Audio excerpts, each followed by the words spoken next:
Jesús te ama, mi hermano, Jesús te ama, mi amigo.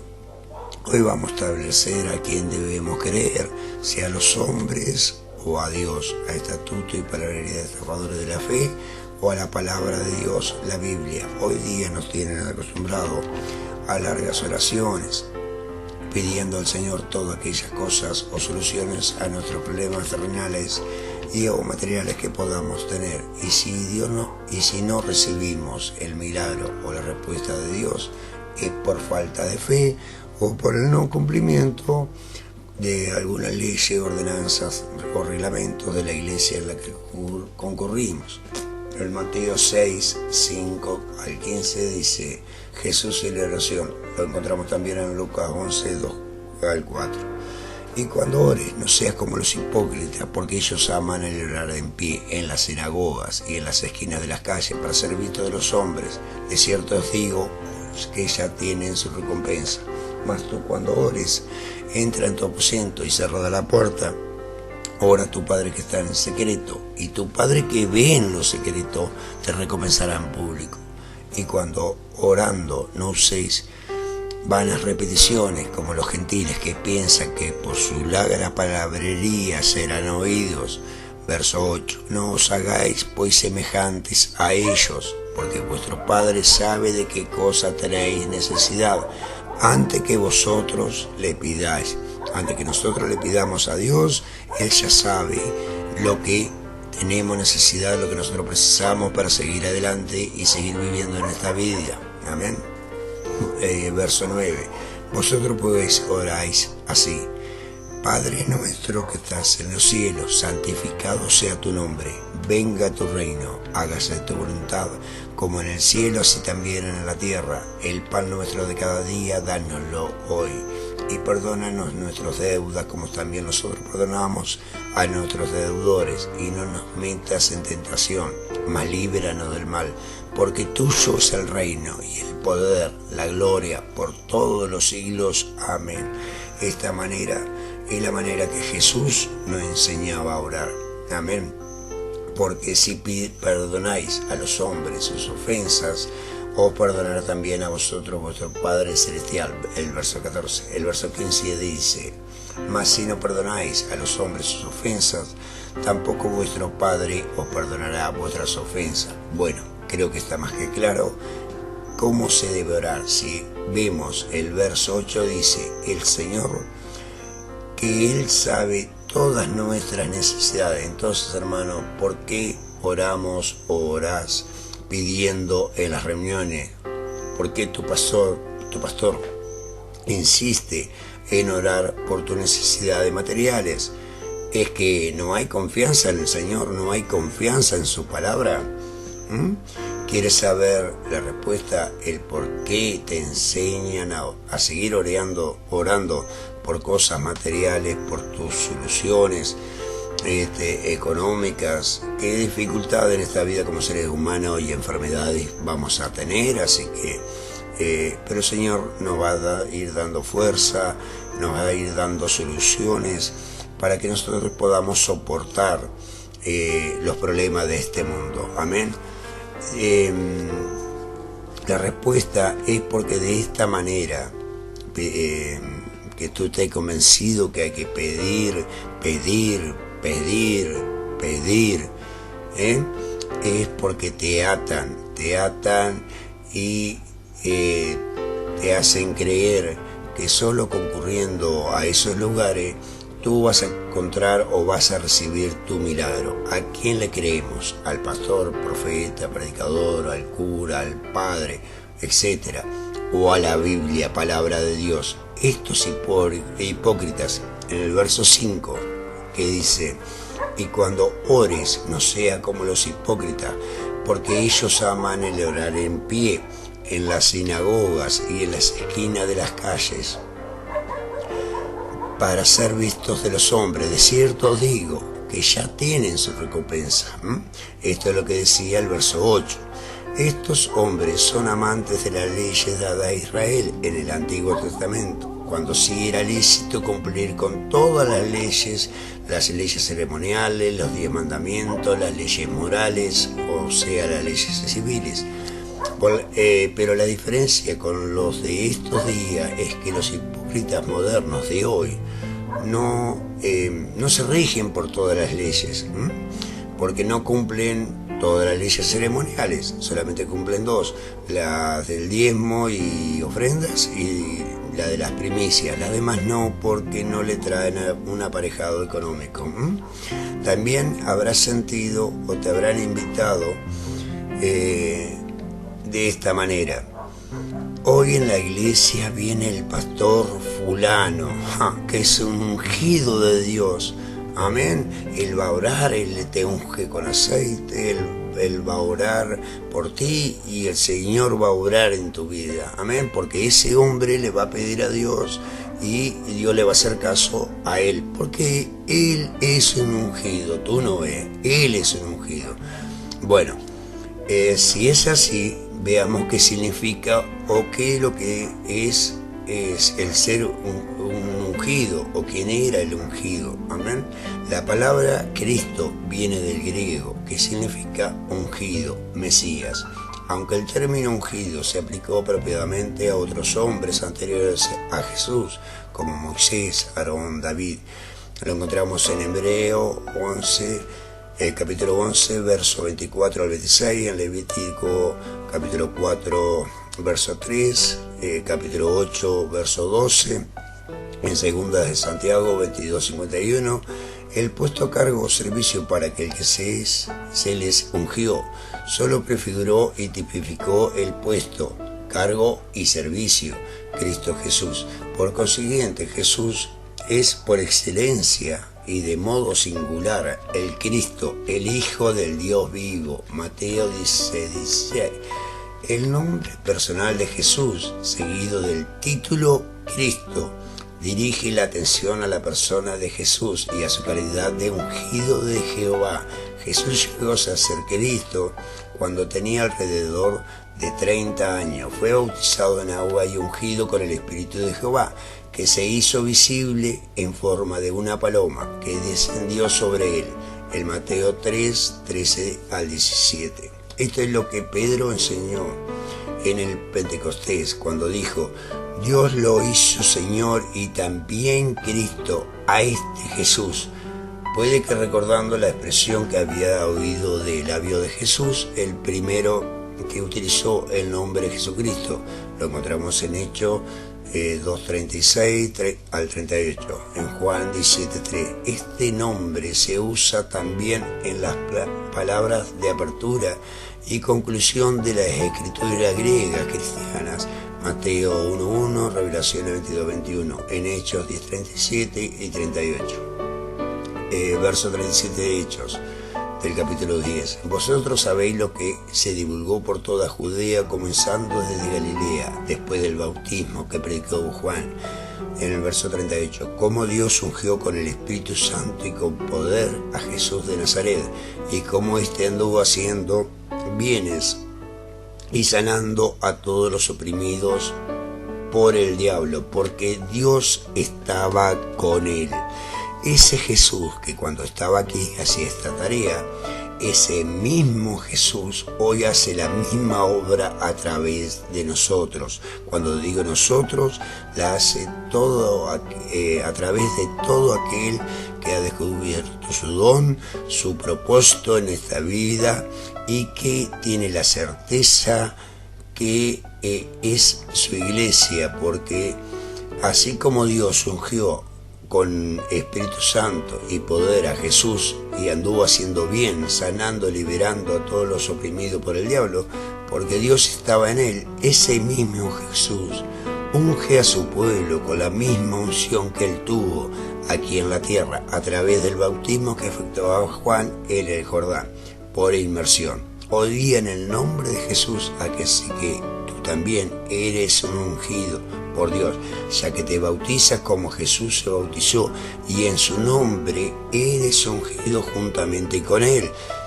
con el Espíritu Santo de Dios. De esa manera te unge Jesús. Amén. En 2 Timoteo dice, en capítulo 1, versículo 12, por lo cual asimismo padezco esto más no me avergüenzo, porque yo sé a quién he creído y estoy cierto que es poderoso para guardar mi depósito para aquel día. En Romanos 1:16 Pablo nos decía, porque no me avergüenzo del Evangelio de Cristo, porque es poder de Dios para salvación, para todo aquel que crea. Amén.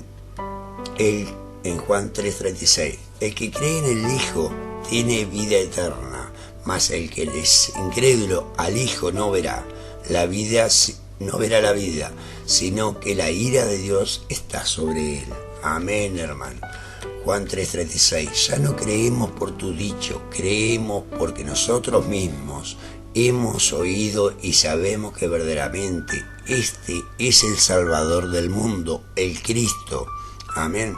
Primera de Corintios 15:33-34 dice, no erréis, la mala sociedad corrompe las buenas costumbres, velad debidamente y no pequéis, porque algunos no conocen a Dios. Sí, mi hermano, solo debemos creer lo que dice la palabra de Dios y no lo que dice el hombre, que para poder engañarte cuentan historias que te hacen pensar que si no haces lo que ellos dicen, conforme a sus obras, te irás de la presencia del Señor o el Señor te abandonará. ¿Qué debemos hacer? Ahora un poquito más adelante lo vamos a explicar. Lo que te quiero decir es que el Señor jamás nos deja, porque Él pagó un precio muy alto por ti y por mí, para que tuviéramos una oportunidad venciendo a la muerte, para que tengamos vida. No somos resucitados en su vida. Amén. Muertos al pecado, muertos a la ley. Amén. Más salvo por gracia. Amén. En Mateo 3:1 dice, entonces habló Jesús a la multitud y a sus discípulos, diciendo, sobre la cátedra de Moisés se han sentado los escribas y los fariseos. Esta frase, entonces usada por Jesús, significa el lugar de autoridad que tenían tanto escribas como fariseos al interpretar la ley y a ejercitar su autoridad sobre el pueblo judío. Ellos estaban para decirle al pueblo lo que la ley de Moisés decía, hoy lo que quería decir, lo interpretaban estos fariseos, estos saduceos. Realmente significa esta frase el asiento de Moisés. Esta frase se encuentra solo en este versículo y se traduce literalmente como el asiento de Moisés. En el verso 3 dice, así que todo lo que os digan que guardéis, guardadlo, hacedlo, pero no hagáis conforme a sus obras, porque dicen pero no hacen. ¿Qué es lo que debemos guardar que estos fariseos dicen? Bueno, generalmente te enseñan guardar los 10 mandamientos, guardar la palabra de Dios. No te la enseñan a que las tenga que dar de gracia, porque de gracia recibes, pero te enseñan a guardarla. Amén. Eso está bien, eso debemos guardar. Lo que no debemos guardar ni hacer conforme a sus obras, porque todo lo que te digan que tiene que hacer de este mundo con propósito para conseguir cosas de este mundo, no lo hagáis, porque esas son sus obras son conforme a este mundo y no son del agrado de Dios. Amén. Verso 4 dice, porque atan cargas pesadas y difíciles de llevar y las ponen sobre los hombres de los hombres, pero ellos ni con un dedo quieran moverlas. Amén, hermanos. ¿Cuáles son sus obras? Todas aquellas que pertenecen a este mundo, todo lo que digan que sea palpable o terrenal, ya que su cometido está lejos de ser aprobado por Dios. Entonces, hermano, ¿a quién les cree? A hombres de carne y hueso, los cuales nos podemos equivocar maliciosamente o enseñar erróneamente para satisfacer nuestro ego o necesidades de este mundo o necesidad económica. Dice el Señor, entenderéis, y viendo veréis y no miraréis, porque el corazón de este pueblo está engrosado y de los oídos oyen pesadamente y sus ojos guiñan. ¿Qué significa? Y viendo veréis y no miraréis. O en otras versiones dice, y viendo veréis y no entenderéis, porque vemos lo que se puede ver hasta donde alcanza nuestra vista. Lo que nosotros tenemos que poner los ojos en el Señor, en las cosas espirituales de nuestro Señor. Amén. Porque somos la iglesia espiritual del Señor. Dice, porque el corazón de este pueblo se ha engrosado y de oídos oyen pesadamente. ¿Por qué pesadamente? Porque no entendemos muchas veces la palabra de Dios, porque escuchamos al hombre, cerramos nuestro corazón y Dios, el Espíritu Santo de Dios, no puede hablarnos en nuestro corazón porque lo cerramos. Le hacemos caso al hombre que nos promete, que nos dice que sí, que la hipoteca se va a cerrar, no sé, y de sus ojos guiñan. Amén. El Mateo 13:15 es donde encontramos este pasaje. En Jeremías 17:5 al 9 dice, en el verso 5 dice, maldito el hombre que confía y hace la carne su fortaleza, y del Señor se aparta su corazón. Amén. Esto es lo que hablábamos recién, que maldito el hombre que en el hombre confía y hace de la carne su fortaleza, del Señor se aparta su corazón. En Jeremías 17:5, 17:6, Jeremías dice, será como arbusto en el yermo, y no verá el bien cuando venga, y habitará en pedregales en el desierto, tierra salada y sin habitante. Así que no confíes en el hombre alguno, solo en la palabra de Dios, solo al hombre, escúchalo y abre tu corazón al Señor. Amén. No al discernimiento humano, sino al discernimiento espiritual, que el Espíritu Santo va a hablar en tu corazón, el Señor va a hablar en tu corazón, y sentirás y vas a presenciar el Señor, el Espíritu Santo, el Señor mismo en tu vida, mi hermano, ¿está? Sentirás la presencia del Señor en ti. En el verso 7 dice, bendito es el hombre que confía en el Señor, cuya confianza es el Señor. Será como árbol plantado junto al agua, que extiende sus raíces junto a la corriente. No temerá cuando venga el calor, y sus hojas estarán verdes en años de sequía. No se angustiará ni cesará de dar fruto. Amén. Así que sí, este verso nos indica, estos dos versos, el 7 y el 8, que si confiamos en el Señor, confiamos en su palabra y somos obedientes a su palabra, seremos como árbol plantado al lado de un río, dice, ¿no? Que nuestras raíces van a estar siempre nutridas con agua de vida, que nos va a dar vida, nos va a dar la vitalidad para siempre mantener un buen fruto. Y cuando el calor, la sequía, cuando las dificultades aparezcan, no nos van a dañar, porque nosotros tenemos el río de agua viva que es Jesús. Nuestras raíces están en Él. Amén. Y en el verso 9 dice, más engañoso que todo es el corazón, y sin remedio, ¿quién lo comprenderá? Verso 10, engañoso es el corazón más que todas las cosas, y perverso, ¿quién lo conocerá? Yo Jehová, que escudriño el corazón, que puedo los riñones, para dar a cada uno según su camino, según el fruto de sus obras. Así que, mi hermano, si tus obras son terrenales, sin amor de Dios, solo buscas riquezas o soluciones mágicas, tus problemas, no estás entendiendo la palabra de Dios. Amén. Porque la palabra de Dios te dice que tú eres la iglesia, tú eres el templo del Espíritu Santo. Y busca primero la sanidad espiritual, busca primero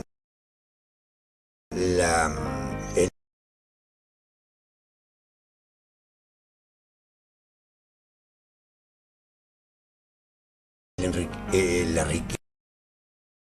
riquezas en el cielo, que son la sabiduría de parte de Dios, para poder entender su palabra y para poder ser una criatura nueva. Amén. No te olvides que la iglesia de Dios es tu cuerpo, donde habita el Espíritu Santo de Dios. Y si somos templo de Dios y cumplimos con los 10 mandamientos de la Escritura para alcanzar misericordia, y obedecemos toda palabra de ordenanza que en la Sagrada Escritura, la Biblia, están, sin olvidar el amor, la misericordia hacia nuestros hermanos y a nuestro prójimo, y no olvidarnos que amar a Dios con todo nuestro corazón, con toda nuestra alma, que es el primer mandamiento, nos hace persona diferente, y nuestra fe y confianza que el Señor está en nosotros, como nosotros en Él, juntamente en su resurrección y vida eterna. Es por ese motivo que la maldad de este mundo no nos llega, porque somos la iglesia espiritual de Dios. Dice el Señor: un mandamiento nuevo os doy, que os améis unos a otros como yo he amado, y también os améis unos a otros. En esto conocerán todos, no dice fulano ni mengano, en esto conocerán todos que sois mis discípulos, si tuviereis el amor unos con los otros. Seremos discípulos de Jesús. Amén. Esto lo encontramos en Juan, en capítulo 13, versos 34 y 35. Vosotros sois templo del Señor, dice el Señor, en 1 Corintios capítulo 3, verso 16. ¿No sabéis que sois templo de Dios y que el Espíritu de Dios habita en vosotros? Verso 17. Si alguno destruye el templo de Dios, Dios lo destruirá a él, porque el templo de Dios es santo, y eso es lo que vosotros sois. Así que, mi hermano, que tú eres una persona santa en Cristo Jesús, porque criatura nueva, has muerto al pecado juntamente con Jesús, has vencido en la muerte del pecado, y hoy día eres salvo por gracia y tienes vida y vida en abundancia solo en Jesús. Hermano, no hay duda, solo debemos ser obedientes a la palabra de Dios y a sus mandamientos, que Jehová mismo escribió en planchas de piedra con su propio dedo, dice la palabra, y entregadas a Moisés para poner en el arca del pacto, y las leyes morales y las leyes ceremoniales, amén, para una vida plena en este mundo, en plena confianza y certeza que Jesús es nuestro único camino a la verdad y a la vida, amén. Así que, mi hermano, a obedecer la palabra de Dios, te incito que estés leyendo la Biblia, que estés abriendo tu corazón al Señor, para que Él te esté dando sabiduría, no de este mundo, sino del cielo. Amén. Para que poder ser una mejor persona, para poder ser un mejor cristiano, y para que tú y yo